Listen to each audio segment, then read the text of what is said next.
Pernah tak kita terfikir apa sebenarnya yang mendorong tingkah laku kita? Dalam perkongsian kali ni, kita akan lihat macam mana sains psikologi ni, ia bukan sekadar teori dalam buku tau, tapi satu alat yang betul-betul praktikal yang boleh mengubah cara anda bekerja. Jadi, soalan pertama, apa itu psikologi sebenarnya? Bunyinya macam soalan yang senang je kan? Tapi, jawapan yang sering kita dengar tu mungkin lari sikit daripada realiti saintifiknya. Cuba kita bandingkan dua pandangan ni. Di satu pihak, ada pandangan umum yang kita selalu dapat dari filem, psikologi ni pasal masalah mental atau untuk betulkan orang. Di pihak yang satu lagi pula, pandangan ahli psikologi adalah ia satu kajian saintifik yang luas tentang tingkah laku dan proses mental.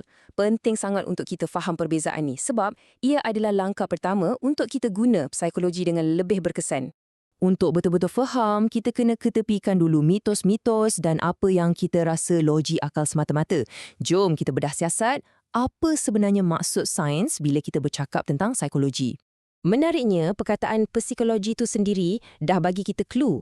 Ia datang dari dua perkataan Grik. Psyche yang bermaksud jiwa atau minda dan logos yang bermaksud kajian. Jadi, kalau kita gabungkan, ia secara literal bermaksud kajian tentang jiwa. Satu usaha untuk faham dunia dalaman kita ni, tapi dengan cara yang saintifik dan tersusun. Okey, ada 3 tunggak utama yang buat psikologi ni istimewa, bukan setakat pemerhatian biasa.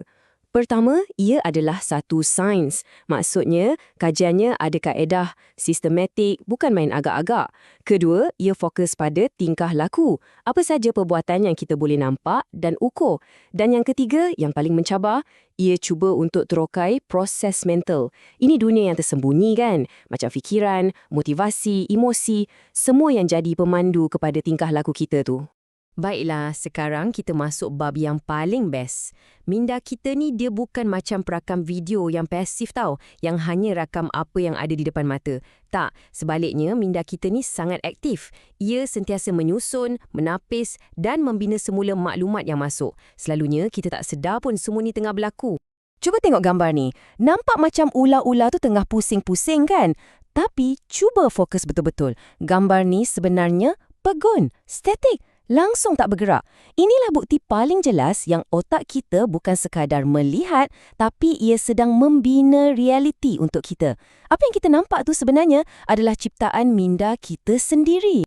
Macam mana ini boleh jadi? Well, fenomena ni dijelaskan oleh prinsip Gestalt. Senang cerita, otak kita ni memang dah diprogramkan untuk cari jalan pintas. Ia akan cari corak dan susun maklumat supaya jadi satu benda yang lengkap dan bermakna.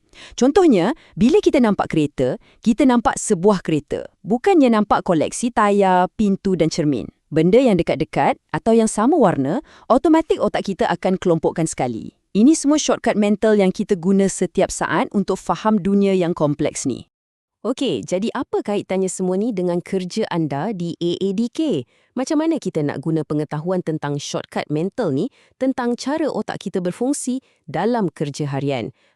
Jom kita tengok macam mana teori ni boleh jadi sangat praktikal. Sebenarnya kan, psikologi ni bukan benda tambahan dalam AADK. Ia adalah komponen teras. Cuba fikirkan, misi AADK adalah untuk pemulihan sepanjang hayat. Macam mana kita nak capai tu tanpa faham jiwa manusia secara mendalam? Tanpa faham apa yang gerakkan motivasi seseorang dan macam mana tingkah laku boleh diubah? Mustahil kan? Percaya atau tak, setiap hari di AADK, anda sebenarnya dah pun jadi pengamal psikologi. Bila anda bagi bimbingan dan motivasi, itu adalah psikologi kaunseling. Bila anda kendalikan bengkel dan latihan kemahiran, itu psikologi pembelajaran. Malah, bila anda guna alat-alat penilaian, anda sedang manfaatkan ilmu psikologi klinikal. Jadi, nampak tak? Anda semua sebenarnya sedang mengamalkan psikologi dalam tindakan setiap hari. Tapi, tahu cara guna alat-alat ni sahaja tak cukup. Untuk kita jadi betul-betul berkesan, kita perlukan sesuatu yang lebih. Kita perlukan satu perspektif yang lebih mendalam tentang apa ertinya menjadi seorang manusia. Dan kita kena ingat, usaha nak faham jiwa manusia ni bukan benda baru.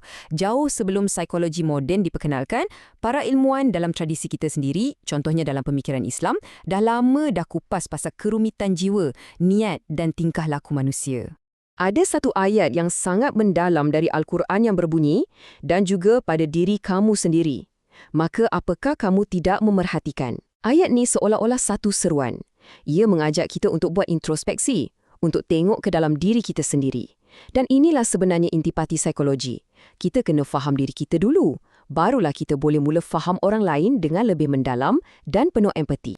Jadi, di akhir perkongsian ini, persoalan yang kita nak tinggalkan bukanlah lagi apa itu psikologi. Sebaliknya, soalannya ialah bagaimana saya akan gunakan ilmu sains ini untuk lebih memahami, untuk menyentuh jiwa insan yang lain.